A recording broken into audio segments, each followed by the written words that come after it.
بسم الله الرحمن الرحيم اقرأ باسم ربك الذي خلق خلق الإنسان من علق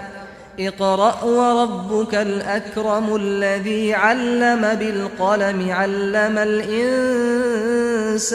ما لم يعلم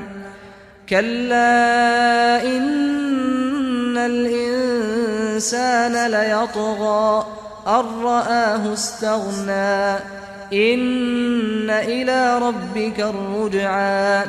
أرأيت الذي ينهى عبدا إذا صلى أرأيت إن كان على الهدى أو أمر بالتقوى أرأيت إن كذب وتولى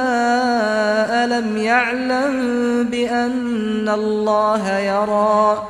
كلا لئن لم ينته لنسفعا بالناصية ناصية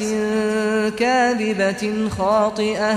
فليدع ناديه سندع الزبانية كلا لا تطعه واسجد واقترب